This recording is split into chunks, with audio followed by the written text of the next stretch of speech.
अल्हम्दुलिल्लाहि वकफ़ा वसलामुन अला इबादिहिल्लज़ीना इस्तफ़ा अम्मा बाद। फ़अऊज़ु बिल्लाहि मिनश्शैतानिर्रजीम बिस्मिल्लाहिर्रहमानिर्रहीम। इन्नस्सलाता तन्हा अनिल फ़हशाइ वल मुनकर। सदक़ल्लाहुल अज़ीम। अल्लाहुम्मा सल्लि अला सय्यिदिना मुहम्मद व अला आलि सय्यिदिना मुहम्मदिन व बारिक व सल्लिम।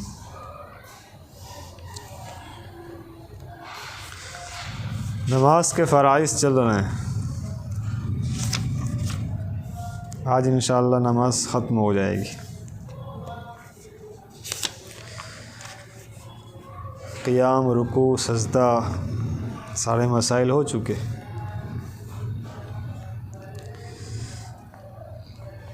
अब आखिरी फ़र्ज़ क़ाइदा-ए अख़ीरा करना, यानी आखिरी रकात में अत्तहियात में बैठना फ़र्ज़ है। ये नमाज का आखिरी फ़र्ज़। क़ाइदा-ए ऊला, क़ाइदा-ए अख़ीरा, ये क्या एक टर्म्स है। क़ाइदा-ए ऊला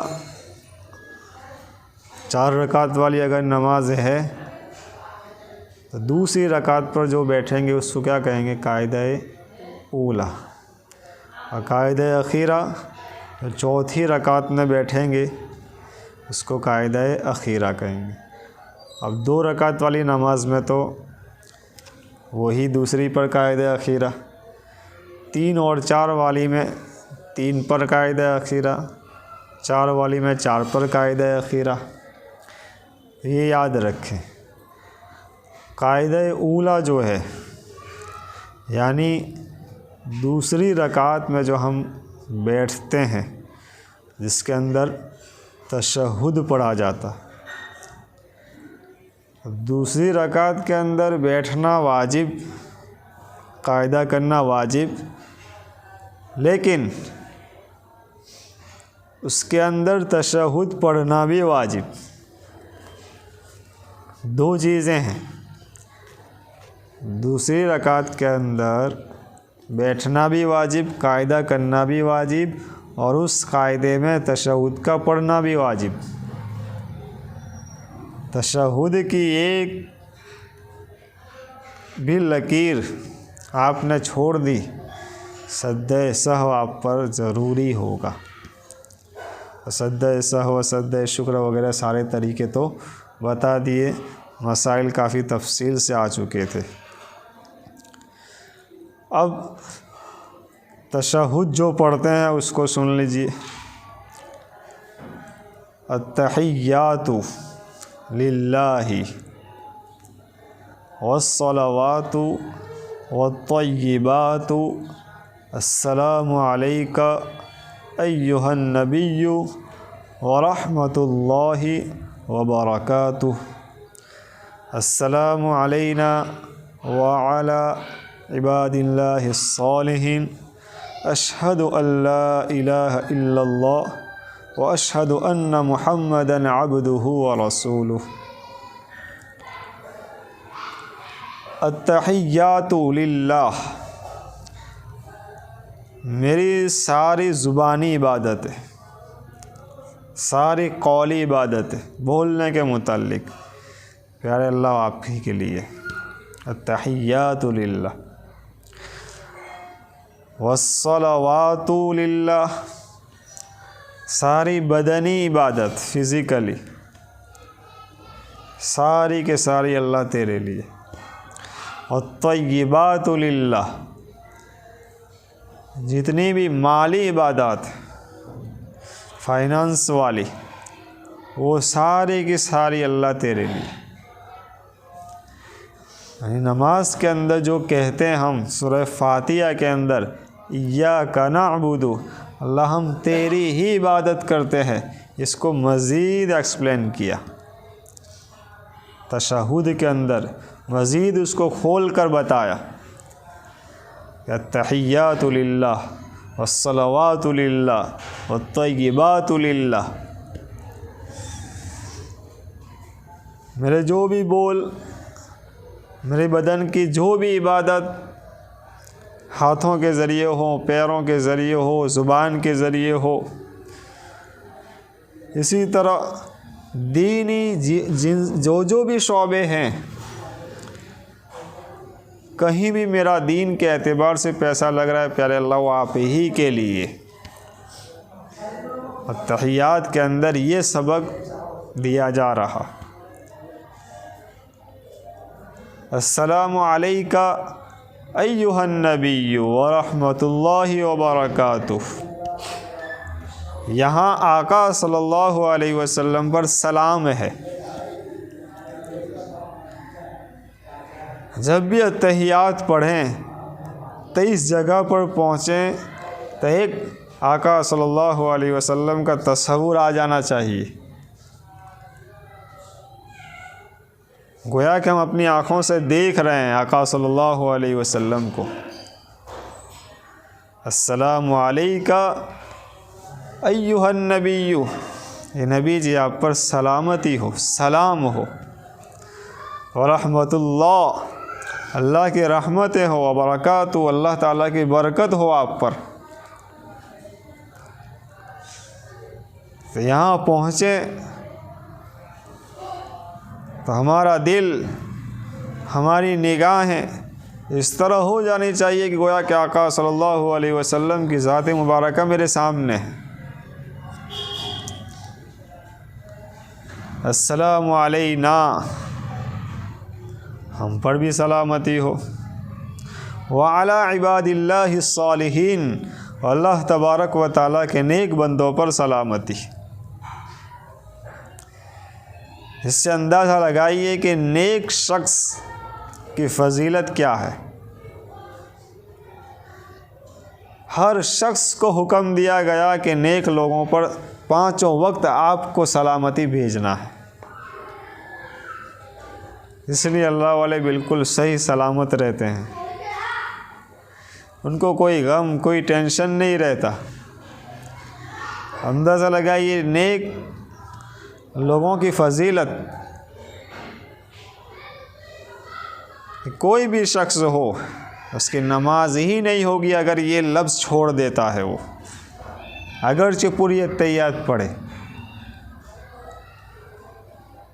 इसलिए कहता हूँ नेक बन जाओ, ना चाहते हुए भी किसी को दुआ देनी पड़ेगी।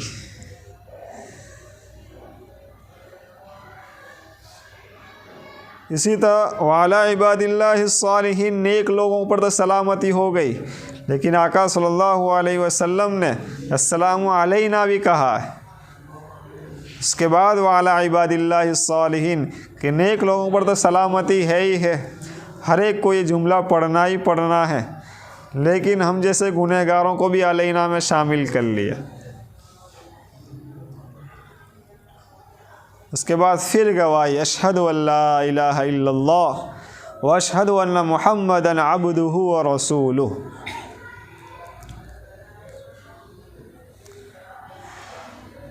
तो ये तशहुद, बाज़ आलिम लोग जो बयान करते हैं कि तशहुद का पस मंज़र, तशहुद ये डिबेट है अल्लाह और अल्लाह के रसूल के दरमियान। जब मेराज पर गए थे आका सल्लल्लाहु अलैहि वसल्लम ने कहा अत्तहियातु लिल्लाह वस्सलवातु लिल्लाह वत्तय्यिबातु लिल्लाह। अल्लाह सारी मेरी ज़ुबानी, कौली, बदनी सारी इबादतें तेरे लिए। तो फिर अल्लाह ताला ने कहा अस्सलामु अलैका अय्युहन नबिय्यु व रहमतुल्लाहि व बरकातुहू। तो फिर नबी ने फिर कहा अस्सलामु अलैना व अला इबादिल्लाहि सालिहीन। मैं फिर गवाही देता हूँ अशहदु अल्ला इलाहा इल्लल्लाह। तो कि ये मेराज के मौके की डिबेट है, तशहुद का पस मंज़र, बैकग्राउंड ये है, लेकिन इसकी कोई हकीकत नहीं, इस हदीस की कोई हकीकत नहीं। लिहाजा आका सल्लल्लाहु अलैहि वसल्लम की तरफ इस हदीस की निस्बत नहीं करना चाहिए। इसी तरह अत्तहियातु है, हम पढ़ते हैं अत्तहियातु, कोई मीनिंग नहीं है इसका। अत्तहियातु लिल्लाहि वस्सलावातु वस्सलवातु नहीं है, और तय्यिबातु वत्तय्यिबातु नहीं है। इसी तरह अस्सलामु अलैका अय्युहन नबिय्यु व रहमतुल्लाहि व बरकातुहु नहीं। र के ऊपर भी ज़बर व बरकातुहु नहीं।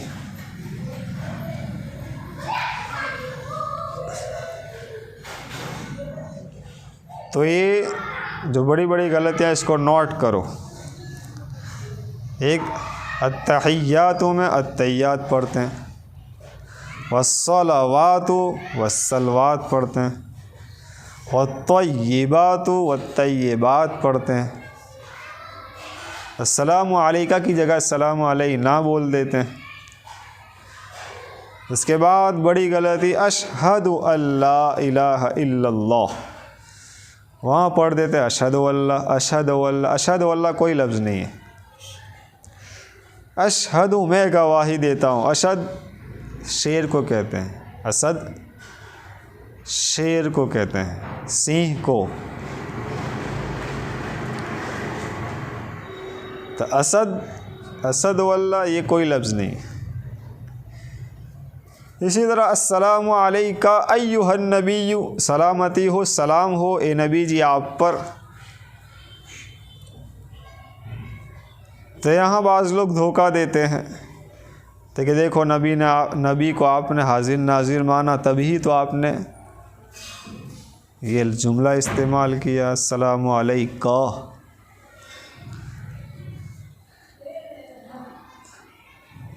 तो ये अत्तहियात जिस तरह नबी करीम सल्लल्लाहु अलैहि वसल्लम ने सिखलाई, और उस वक्त जो लफ्ज़ थे उस लफ्ज़ को सिर्फ हम रिपीट कर रहे हैं। अक़ीदा हमारा वही है कि हाजिर नाजिर की ज़ात सिर्फ़ और सिर्फ़ अल्लाह तबारक व तआला की। जैसे कुरान में या अय्युहल मुद्दस्सिर, या अय्युहल मुज़्ज़म्मिल, एक कमली ओढ़ने वाले, तो कुरान में तो सामने के लफ्ज़ इस्तेमाल किए या, जिसको हम कहते हैं ये।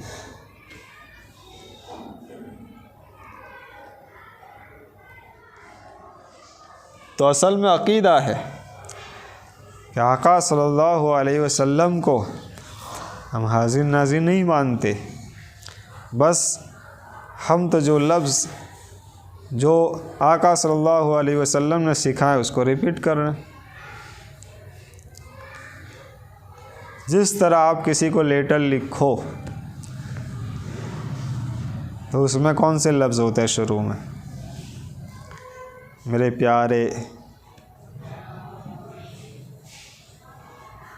इसी तरह वालिद हो या दोस्त हो, मेरे प्यारे दोस्त, आप खैरियत से होंगे। हालांकि वो रह रहा है सऊदी, वो आपके कहाँ सामने। तो ये एक अंदाज़ है, लिहाजा इससे ये साबित नहीं होता कि आका सल्लल्लाहु अलैहि वसल्लम हाजिर नाजिर है। अगर हाजिर नाजिर होते तो फिर हिजरत की कोई ज़रूरत ही नहीं, मक्का से मदीना जाने की क्या ज़रूरत थी।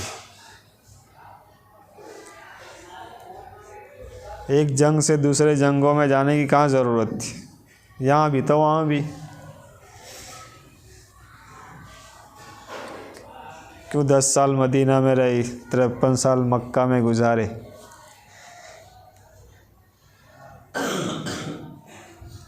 तो वो एक पूरा अलग टॉपिक है, लेकिन कोई इससे धोखा ना खाए इस बिना पर यहाँ थोड़ा इशारा कर दिया अस्सलामु अलैका के ज़रिए। तो ये अत्तहियात के सिलसिले में। और गुज़श्ता मजलिस में ये भी बता दिया था कि सुन्नत, फ़र्ज़, वाजिब और सुन्नत मुअक्कदा, ये 3 तरह की नमाज़ों में दूसरी रकात के अंदर सिर्फ़ और सिर्फ तशहुद पढ़कर खड़ा हो जाना है। 3 मरतबा सुबहान अल्लाह की मिक़दार भी आप बैठे रहे, सज्दे सहवा वाजिब। कौन कौन सी नमाज? फ़राइज़,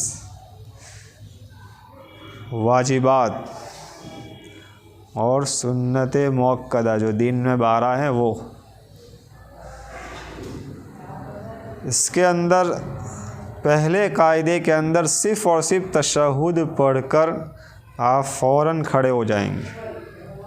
अल्लाहुम्मा सल्लि अला मुहम्मद पढ़ लिया तो फिर सज्दे सहव वाजिब।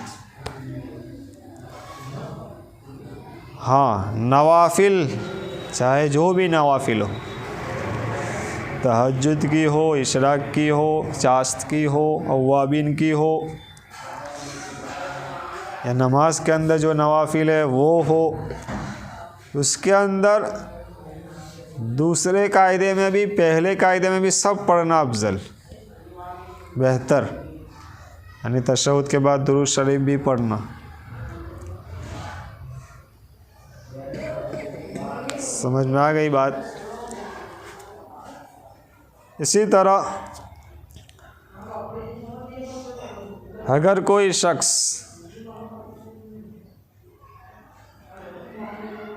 दूसरी रकात में बैठने के बजाय खड़ा हो गया,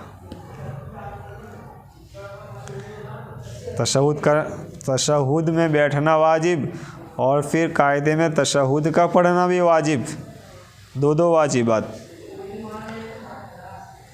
अब दूसरी रकात में बैठना था लेकिन खड़ा हो गया, तब खड़ा होने की 2 सूरतें होगी। एक तो खड़ा होने गया और याद आ गया, यानी घुटने अभी बिल्कुल करीब है ज़मीन के, वापस बैठ जाए, कोई सज्दे सहवा नहीं। एक है घुटने पूरे खुल चुके हैं, अब ज़मीन से दूर हो चुके हैं, अब वो सज्दे सहवा के ज़रिए अपना काम चलाएगा, क्योंकि अब क़ियाम की तरफ आ चुका है, फ़र्ज़ की तरफ आ चुका है। बिल्कुल यही मसला इमाम का।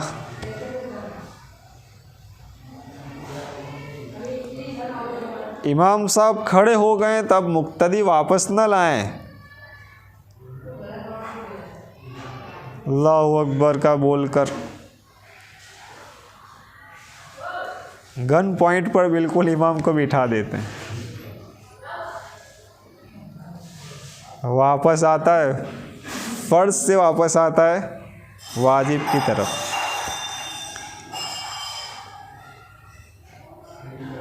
एक तो जैसे अभी खड़े ही होने जा रहे हैं, किसी ने कह दिया, लेकिन अब पूरे घुटने उन्होंने खोल चुके हैं, और अक्सर इमाम पहले ही खड़ा होता है। लिहाजा ये पहले कायदे के अंदर इमाम को वापस ना लाएं, तकबीर बोलकर। और तकबीर भी बोलते हैं लोग अल्लाहु अकबर, गलती हो रही है हमसे, लुकमा दिया जाए अल्लाहु अकबर। अल्लाह तो सबसे बड़ा है, पूरी नमाज अल्लाह ताला के लिए है, लिहाजा सुबहान अल्लाह बोलने का हुक्म है। लुकमे में कोई भी लुकमा हो, क़िरात के अलावा कोई भी लुकमे में सुबहान अल्लाह बोलने का, गलती हमसे है प्यारे अल्लाह, आपके साथ तो पाक है, सुबहान अल्लाह, गलती हमसे हुई है, और लुकमा देते अल्लाहु अकबर।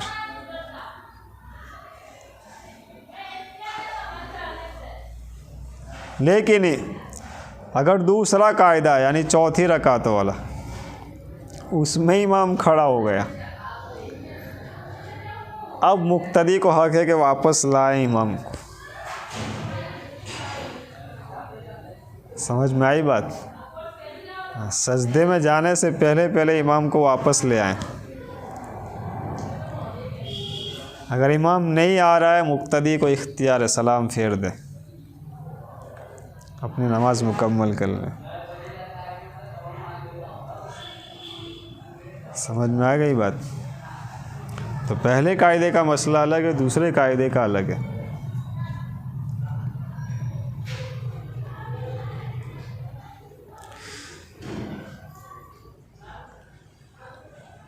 तो ये थे तहियात के मुताल्लिक़ मसाइल। अब आएंगे तहियात के अंदर, तशहुद के अंदर बैठेंगे किस तरह। तो जो उल्टा पाँव है इसको बिल्कुल बिछा देना है इस तरह। समझ में आ गई बात? और पाँव की उंगलियां पूरी कोशिश हो कि किबले की तरफ मुड़ जाए, और जो सीधा पाँव है वो फिर इस तरह रखे, उसकी भी उंगलियां किबले की तरफ मुड़ जाए और पाँव बिल्कुल खड़ा रहेगा। शुरू में तकलीफ़ होगी, लेकिन ये सुन्नत तरीका है तशहुद के अंदर बैठने का। तशहुद के अंदर बैठने का ये सुन्नत तरीका है।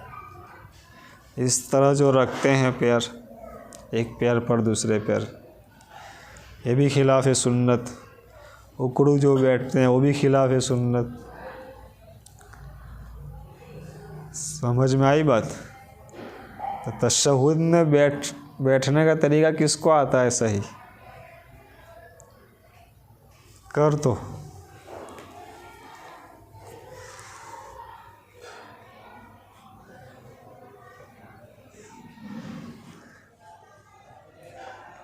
उंगलियां है कंप्लीट। हाँ, इसी तरह तशहुद में बैठेंगे तो हाथ इस तरह होंगे हमारे रानों के ऊपर, घुटनों से नीचे नहीं लटकेंगे। उंगलियां घुटनों के नीचे नहीं लटकेगी। समझ में आई बात? हाँ, कोई वईद नहीं है इसमें, लेकिन सुन्नत तरीका ये नहीं। इसी तरह अपनी हालत पर उंगलियां रहेगी, मिला कर रखनी है उसको। तशहुद के अंदर निगाह कहाँ रहेगी? गोद के अंदर रहेगी। तशहुद के अंदर उंगली के ज़रिए जो इशारा होता है वो किस तरह करेंगे? अशहदु के ऊपर हमारी उंगली उठेगी किबले की तरफ, ना कि आसमान की तरफ। समझ में आई बात? ये हाथ है, इसको बिल्कुल सीधा रखेंगे, लेकिन जैसे अशहदु तक पहुँचेंगे तो ये 3 उंगलियां वाल लेंगे, मोड़ लेंगे, और ये अंगूठा है उसको रखेंगे यहाँ। एक तरीका ये, मुस्लिम शरीफ की रिवायत, नबी सल्लल्लाहु अलैहि वसल्लम का 53 का अदद बनता था। किसका? 53। तो इस तरह बनेगा। तो ये बिल्कुल हदीस के मुताबिक ये कि ये अंगूठा इसकी जड़ में। समझ में आई बात? और जब जैसे अशहदु पर पहुँचो तो इस तरह वाल लो। ये शक्ल किसी को नहीं आती तो फिर ये शक्ल उलमा ने लिखी। हमारा उर्दू वाला भी 53 इससे बन जाएगा। समझ में आई बात? इस बड़ी वाली उंगली और उंगली से हल्का बना लेना इस तरह। वरना मुस्लिम शरीफ की रिवायत के मुताबिक शहादत की उंगली की जड़ के अंदर अंगूठे की जड़ होगी। समझ में आ गई बात? हाँ, अशहदु अल्लाह पर उठाना है, अशहदु अल्ला इलाहा इल्लल्लाह के ऊपर बिठा देना। यह है उंगली के उठाने का तरीका। इसके बाद उंगली को फिर रख देंगे अपनी हालत पर। ऐसा नहीं कि इसको इस तरह हरकत देते रहें, नमाज का खुशू क्या हो जाएगा, ख़त्म हो जाएगा, आपका ध्यान वहीं होगा। हाँ, अलबत्ता जब उंगली उठाएंगे उस वक्त निगाह उंगली की तरफ होगी। उस वक्त निगाह कहाँ ले जाएंगे? उंगली की तरफ। गोल से हटाकर उंगली जिस तरफ उठ रही है वहाँ हमारी निगाह जाएगी, ताकि आप जो ज़ुबान से कह रहे हैं, गवाही दे रहे हैं अशहदु अल्ला इलाहा इल्लल्लाह की, आप बतौर प्रैक्टिकल के भी अल्लाह ताला को बता रहे हो कि प्यारे अल्लाह आपकी ज़ात तन्हे तन्हा है। तो आपकी ज़ुबान यानी आपका कौल और आपकी ये प्रैक्टिकल यानी फ़ैल, तो कौल और फ़ैल दोनों के अंदर क्या हो जाए? बराबरी हो जाए कि जो आप बोल रहे हो करके भी दिखा रहे हो। तो तशहुद के अंदर जो उंगली उठाने का जो मसला है वो समझ में आ गया, कब उठानी है, कब रखनी है, और फिर हरकत नहीं देनी। बाज़ लोग धोखा देते हैं हदीसों के ज़रिए। समझ में आई बात कि नबी हरकत देते थे, तो ये हरकत नहीं हुई तो क्या हुई? ये हरकत नहीं हुई तो क्या हुई? अभी तक तो हाथ साइलेंट था, अब यही तो हरकत हुई। अब वो बता दो कि मुसलसल हरकत करते थे कि नहीं। तो बाज़ लोगों के इन इश्कालात में आने की ज़रूरत नहीं है। उलमा पर एतमाद रखते हुए आप उसकी पैरवी करो। इस तरह नबी करीम सल्लल्लाहु अलैहि वसल्लम ने नमाज सिखाई, बिल्कुल इसी तरह। समझ में आ गई बात? तो ये तशहुद के मुताल्लिक़ सारे मसाइल थे। उसके बाद क़ियाम, जो खड़े होने का मसला होता है, वो सारे आ गए। फिर रुकू, ये तीसरी रकात होगी, और चौथी रकात के अंदर भी सारे मसाइल आ चुके। लेकिन अब आखिरी कायदे के मसाइल सुनो। ये कायदा उला के मुताल्लिक़ था सब।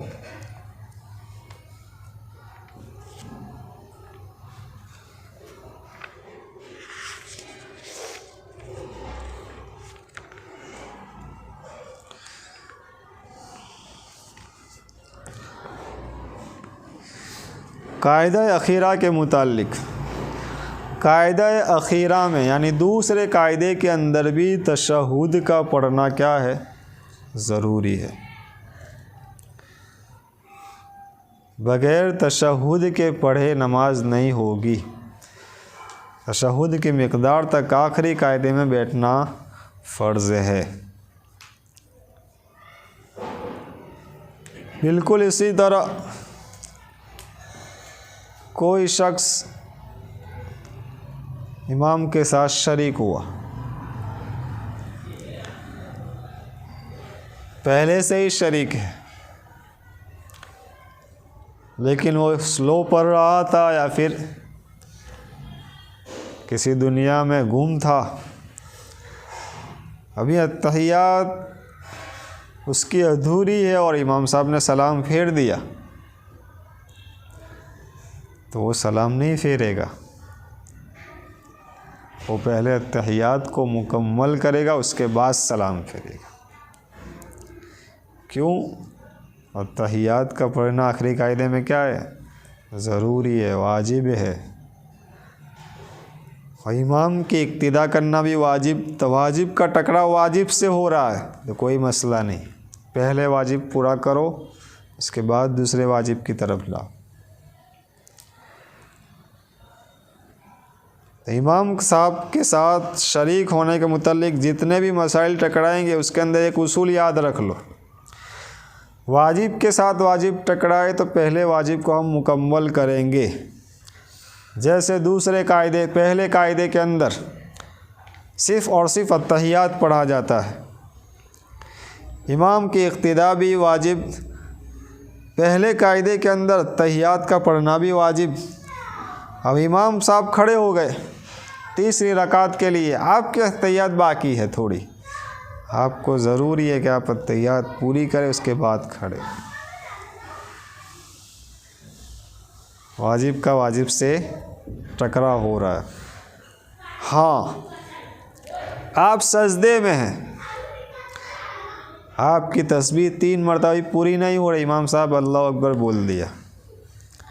अब आपके लिए ज़रूरी है, अगरचे आपने एक बार भी सुबहान रब्बियल आला न बोला हो, आपको फ़ौरन इमाम की इक्तिदा करना ज़रूरी, क्योंकि वो सुन्नत थी। तस्बीहात का पढ़ना क्या है? मसनून है, सुन्नत है, और इमाम की इक्तिदा क्या है? वाजिब। अब यहाँ सुन्नत का टकराव हो रहा है वाजिब, अब लेवल किसका बड़ा है? वाजिब का। लिहाजा इमाम की इताअत, इमाम की इक्तिदा आपके ऊपर ज़रूरी। आप सद्दे की तस्बीह छोड़ देंगे अगरचे आपने एक भी बार नहीं पढ़ी। होता है ना, बाज़ लोग पढ़ते रहते हैं, और तहियात जैसे आखिरी कायदा, आपने तहियात पढ़ ली, उसके बाद अगरचे आपका दुरूद शरीफ मुकम्मल नहीं हुआ, इमाम साहब ने सलाम फेर दी, आपके लिए ज़रूरी है कि इमाम की इक्तिदा में सलाम फेरना,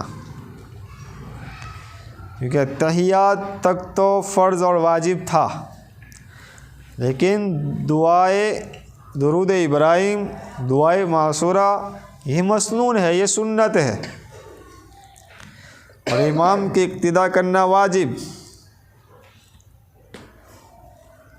लिहाजा आप दुरूद शरीफ छोड़ देंगे, दुआए मासूरा नहीं पढ़ी छोड़ देंगे, ऐसा नहीं कि आप दुरूद इब्राहिम पढ़ते रहें, अगरचे इमाम ने दोनों तरफ सलाम फेर दिया, फिर आप सलाम फेर रहे हैं, फिर आपने इमाम की इक्तिदा ही क्यों की? मसला समझ में आ गया। बिल्कुल इसी तरह कोई शख्स दूसरी रकात में शामिल हो गया या आखिरी रकात में इमाम के साथ शरीक हुआ, अब उसकी तो 2 रकात इमाम से छूट चुकी है। इसी तरह जो आखिरी रकात के अंदर शामिल होता है, सिर्फ़ और सिर्फ कायदे के अंदर उसकी 4 रकात छूट चुकी है, तब पहली रकात छूटने वाला भी, दूसरी छूटने वाला भी, तीसरी छूटने वाला भी, और चारों 4 जिसके छूट चुकी है, वो चारों 4 शक्ल के अंदर वो जब बैठेगा इमाम के साथ आखिरी कायदे में, तो वो सिर्फ़ और सिर्फ तशहुद पढ़ेगा, ऐसा नहीं कि मुकम्मल पढ़े, क्योंकि ये उसका आखिरी कायदा नहीं है, उसको तो अभी नमाज बाकी है, उसकी तो उसका तो कायदा उला है अभी। समझ में आ रही है बात? इसलिए उसका तरीक़ा क्या होगा कि बिल्कुल आहिस्ता आहिस्ता तहियात पढ़े, ताकि इमाम दुआ मासूरा मुकम्मल हो जाए और आपकी तहियात मुकम्मल हो। बिल्कुल इसी तरह एक शख्स आया चौथी रकात के अंदर, कायदे में बैठा, थोड़ी देर बैठा और इमाम ने सलाम फेर दी, वैसा नहीं कि वो भी फ़ौरन खड़ा हो जाए, उसको जब कायदा मिला है उसके लिए ज़रूरी है कि तहियात मुकम्मल कर कर फिर खड़ा हो, नमाज मकरूह होगी, वरना वाज़ों ने मकरूह तहरीमी तक लिखा है ये मसला। इसलिए इस पर बहुत ध्यान दें, इस पर बहुत ध्यान दें।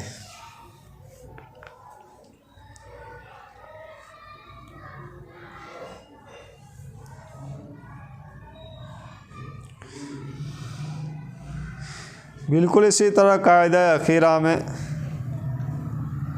तशहुद के बाद क्या पढ़ते हैं? दुरूद इब्राहिम। अल्लाहुम्मा सल्लि अला मुहम्मद व अला आलि मुहम्मद कमा सल्लैता अला इब्राहीम व अला आलि इब्राहीम इन्नका हमीदुम मजीद। ये भी बड़े तसल्ली के साथ, ध्यान और तवज्जो के साथ पढ़े। ये है नबी करीम सल्लल्लाहु अलैहि वसल्लम पर दुरूद। अत्तहियात के अंदर था नबी सल्लल्लाहु अलैहि वसल्लम पर सलाम, और दोनों का हुक्म अल्लाह तबारक व तआला ने कुरान में दिया। इन्नल्लाह व मलाइकतहु युसल्लूना अलन नबी या अय्युहल्लज़ीना आमनू सल्लु अलैहि व सल्लिमू। सल्लु ये दुरूद शरीफ, दुरूद। तस्लीमा, सल्लिमू ये सलाम। गोया कि आपने कुरान पर अमल कर लिया मुकम्मल, क्या तहियात के अंदर आपने सलाम भी भेजा, अस्सलामु अलैका अय्युहन नबिय्यु। इसीलिए हमारे अक्सर जितने भी अकाबिरीन हैं वो रोज़े रसूल पर पहुंचकर ये सलाम पेश करते हैं, अस्सलामु अलैका अय्युहन नबिय्यु व रहमतुल्लाहि व बरकातुहू। क्योंकि ये नबी करीम सल्लल्लाहु अलैहि वसल्लम से साबित और आका सल्लल्लाहु अलैहि वसल्लम ने सिखलाया। और दुरूद वो दुरूद इब्राहिम, अल्लाहुम्मा सल्लि अला मुहम्मद। हमसे जो यहाँ गलती होती है, अल्लाहुम्मा सल्लि अला मुहम्मद, सौत को सीन से बदल देते हैं। सौत से तो रहमत के माने होंगे, लेकिन सीन से तलवार चलाने के माने होंगे। अल्लाहुम्मा सल्लि अला मुहम्मद, या अल्लाह नऊज़ु बिल्लाह आका सल्लल्लाहु अलैहि वसल्लम पर तलवार चला। अल्लाहुम्मा सल्लि अला मुहम्मद व अला आलि मुहम्मद। नबी करीम सल्लल्लाहु अलैहि वसल्लम की आल पर भी अल्लाह तो रहमत नाजिल फरमा। कमा सल्लैता, जैसा कि आपने रहमत नाजिल फरमाई, अला इब्राहीम, इब्राहीम अलैहिस्सलाम पर, व अला आलि इब्राहीम, इब्राहीम अलैहिस्सलातु वस्सलाम के आलो औलाद पर, इन्नका हमीदुम मजीद, बेशक आप बड़ी बुजुर्गी वाले, बड़ी शान वाले हैं। दुरूद शरीफ का तर्जमा है। नबी करीम सल्लल्लाहु अलैहि वसल्लम को जोड़ा हज़रत इब्राहीम अलैहिस्सलातु वस्सलाम के साथ, क्योंकि हज़रत इब्राहीम नबियों के जद्द अमजद, यानी उनसे ये सिलसिला चला है। गोया के बनी इसराइल के जितने भी नबी, बनी इसराइल के जितने भी नबी आए, उन सब के दादा कौन? हज़रत इब्राहीम अलैहिस्सलाम। क्योंकि हज़रत इब्राहीम अलैहिस्सलाम के दो लड़के, इस्माइल और इसहाक। तो हज़रत इसहाक के नस्ल में सारे बनी इसराइल के नबी आए, और हज़रत इस्माइल अलैहिस्सलातु वस्सलाम से सिर्फ़ और सिर्फ मेरे और आपके आका मोहम्मद सल्लल्लाहु अलैहि वसल्लम आए। यहीं से दुश्मनी शुरू हुई यहूदियों की हमसे, कि आखिरी नबी हमारी नस्ल से क्यों नहीं।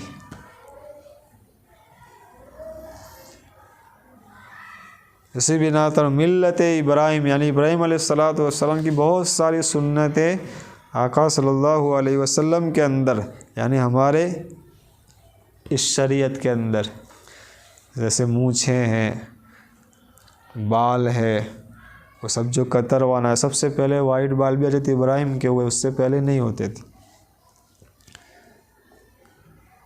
इसी तरह बगल के बाल उखाड़ना, नाफ के नीचे के बाल को साफ़ करना, मूँछें कतरवाना, बालों को काटना, नाक को झाड़ना, ये सारी सुन्नतें किसकी? हज़रत इब्राहीम अलैहिस्सलातु वस्सलाम की।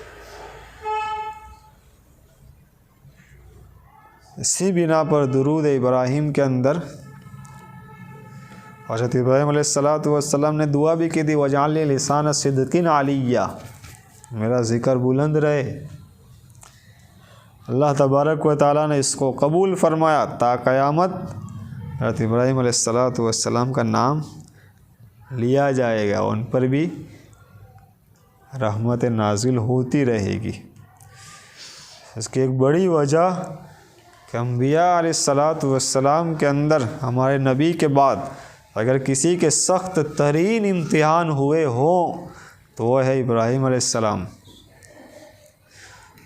94 साल में बेटा दिया और उंगली पकड़ कर चलना उसने अभी शुरू किया 7 या 13 साल,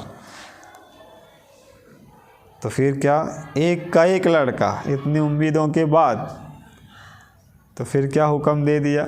सबसे पहले तो बेटा अभी हुआ है, अभी दूध पी रहा है, और क्या हुक्म दिया, जाओ उसको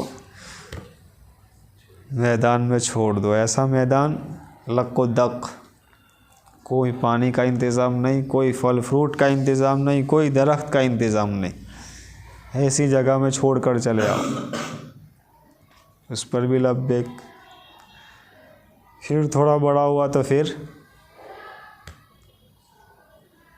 ज़बह करने का हुक्म। खुद हजरत का इम्तिहान। बचपन में बाप को थोड़ा समझाया, आप इन बूतों को बनाते हो और आप इसकी पूजा भी करते हो, ये कुछ जवाब भी नहीं देते। बाप ने धमकी दी कि आइंदा अगर तूने बोला तो लरजुमन्नक, पत्थरों से तुझे मार डालूंगा मैं,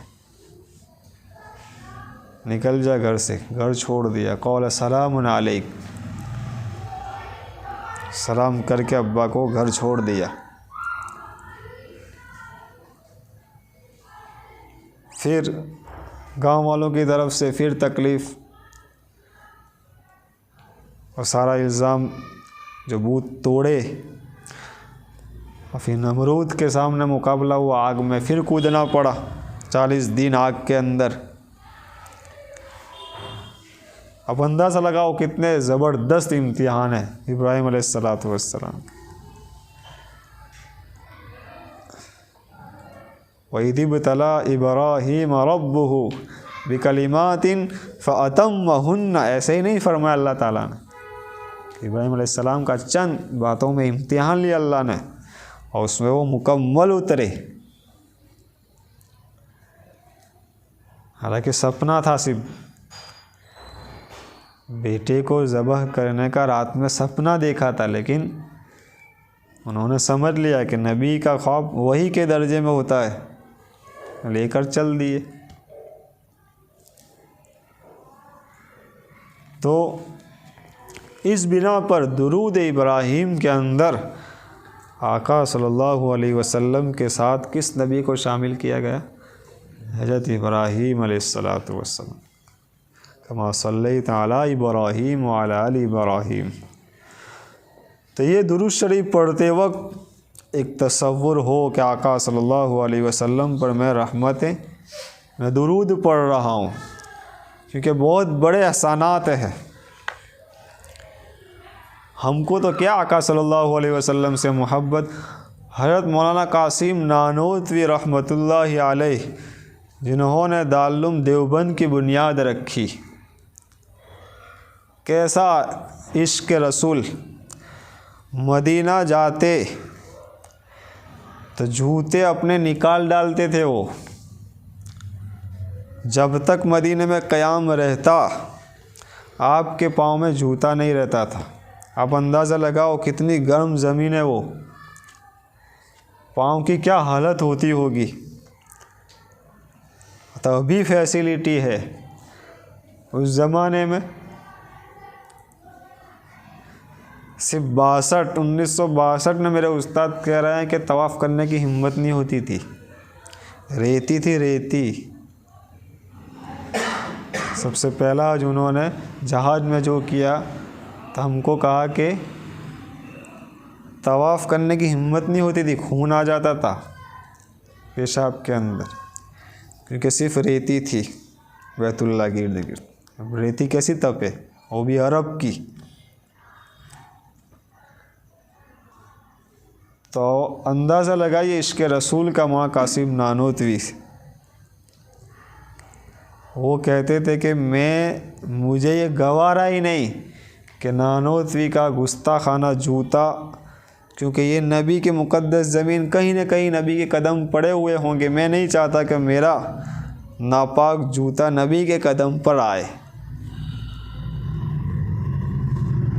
इसी तरह पूरी ज़िंदगी शब्द जूता भी उन्होंने न ख़रीदा न पहना, हदिये में आया तो किसी और को दे दिया। ग्रीन कलर के जूते, चप्पल के अंदर कोई ग्रीन कलर का जूता ना उन्होंने पहना न ख़रीदा, हदिये में आया तो किसी को दे दिया। कि मेरा दिल गवारा ही नहीं करता कि मेरे आका के रोज़े का कलर ही सब्ज़ है, हरा है, उसको मैं अपने पाँव में रखूं। तो ये होता है कि इश्क़ रसूल। इमाम मालिक हालांकि मदीना में ज़िंदगी गुजारी, हदीसें पढ़ाई, लेकिन बैतुल खला और पेशाब की नौबत के लिए मदीना की जो हुदूद है उससे बाहर जाते थे। मस्जिद नबवी के और रोज़े रसूल के आखे हुदूद से बाहर पेशाब पाखाना के लिए जाते थे इमाम मालिक। ऐसा ही अल्लाह तबारक व तआला ने थोड़ी इतना बड़ा रुतबा दिया है। हज़रत मदनी इसके रसूल में इतने आगे कि एक दरख्त केकड़ का, जिसको अपने बावल बोलते हैं, वो आपने उगाया। लोगों ने इश्काल किया कि इसका क्या फ़ायदा। हज़रत कुछ नहीं बोले। जब थोड़ा बड़ा हो गया तो तलबा से हाथ मिलाया, तलबा से उसके नीचे हाथ मिलाया और फिर दरख्त को कटवा दिया और कहा कि ये सुन्नत मेरी ज़िंदगी में बाकी थी कि नबी सल्लल्लाहु अलैहि वसल्लम ने जो केकड़ के दरख्त के नीचे सहाबा की बैत ली थी, एक बावल के दरख्त के नीचे नबी सल्लल्लाहु अलैहि वसल्लम ने जो सहाबा से बैत ली थी, इसलिए मैंने भी ये दरख्त उगाया और अपने तलबा से हाथ मिलाया। अब ये सुन्नत मुकम्मल हुई मेरी। अकाबिर उलमाए देवबंद का इश्क़ रसूल, ऐसे ऐसे अजीब वाक़यात है हज़रत मदनी के। हज़रत मदनी गुस्से हो जाते थे। जो मदीना की खजूरों की गुठलियाँ जो लोग फेंकते हैं उन लोगों पर, कि आका के शहर की उनको हवा लगी है, वहाँ ये हुए हैं, तो तुम्हारी कैसी मजाल के तुम फेंक देते हो खाकर। इसी तरह जमज़म के टीन जो फेंक देता, हज़रत को नफ़रत होती थी ऐसे लोगों से।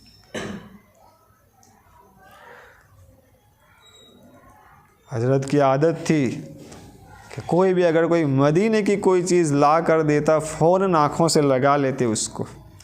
खजूरों की गुठलियाँ कभी हज़रत ने नहीं फेंकी, बल्कि उसका क्या किया है, वो चूरन की टाइप में उसको बनाया है, उसको फाँकते थे वो मोहब्बत में।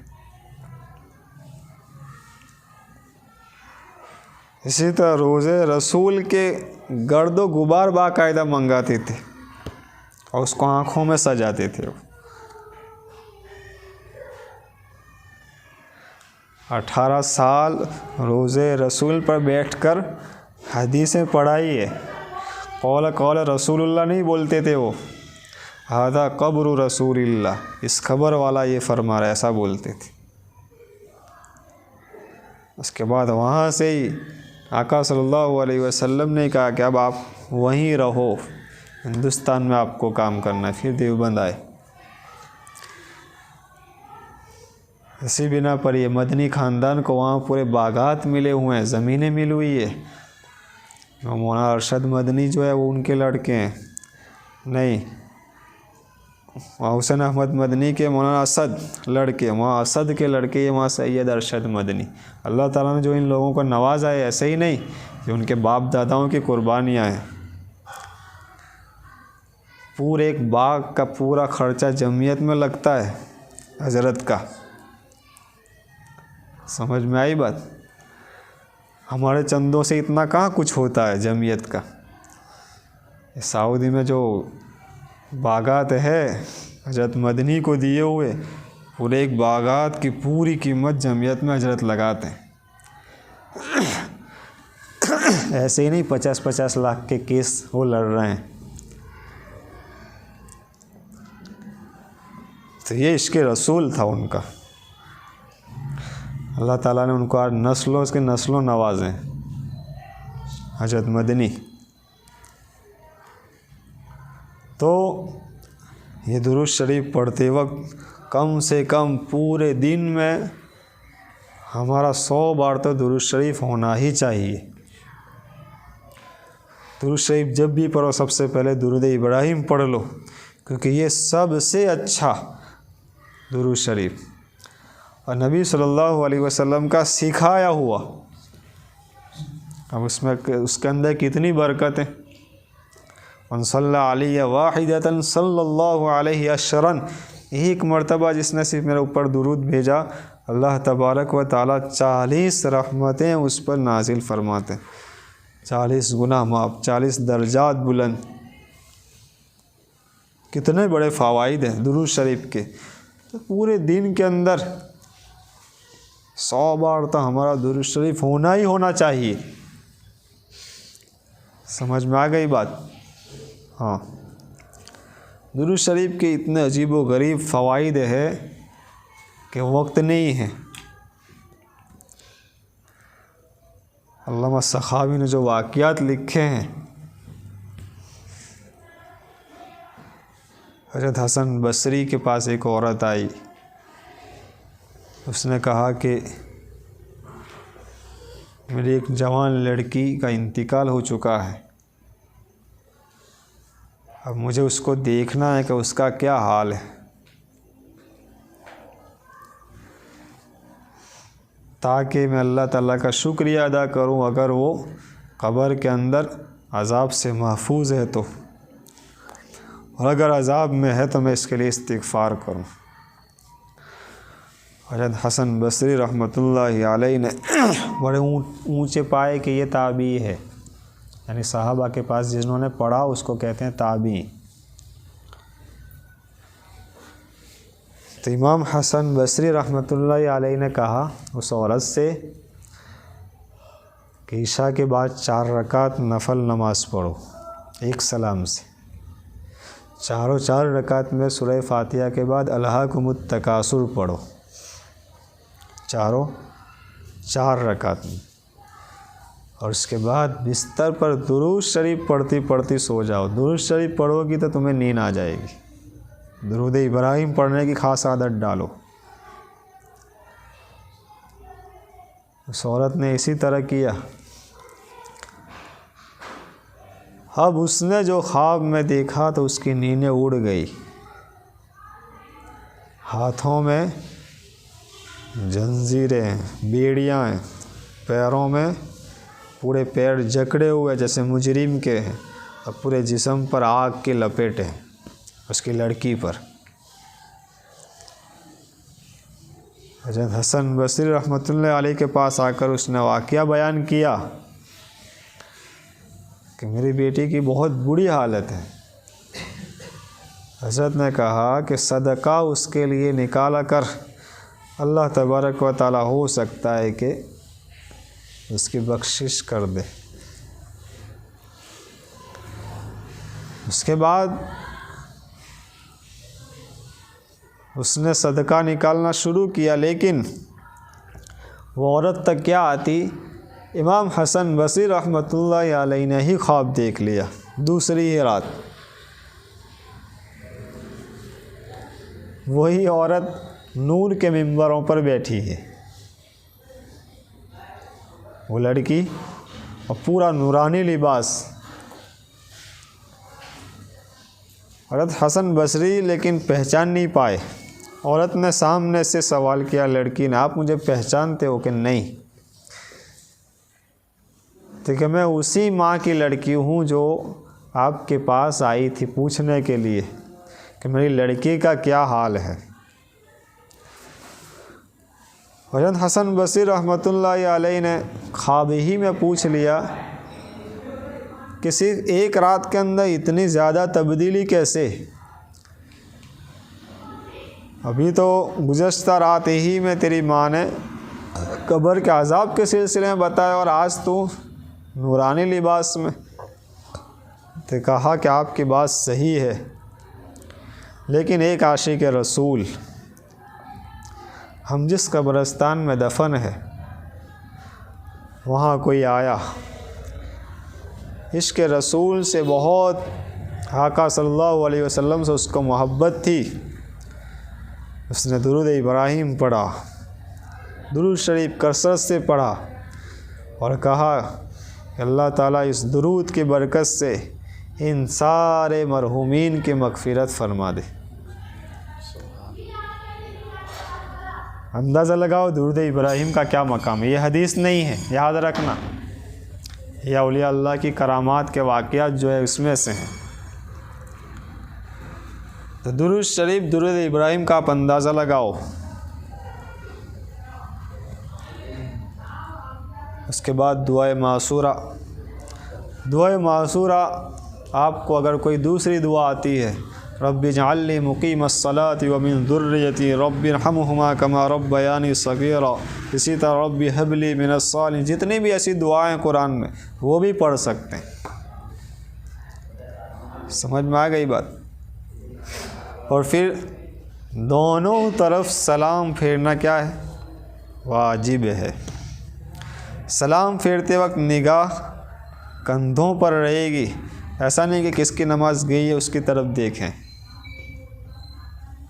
आका सल्लल्लाहु अलैहि वसल्लम इतनी गर्दन फेरते थे कि आपके गाल की सफ़ेदी पीछे वाले को नज़र आती थी। हम लोग जो सलाम फेर रहे हैं सबसे पहले यहाँ से शुरू करते हैं ऐसे, और फिर यहाँ आके फिर स्टॉप करते हैं।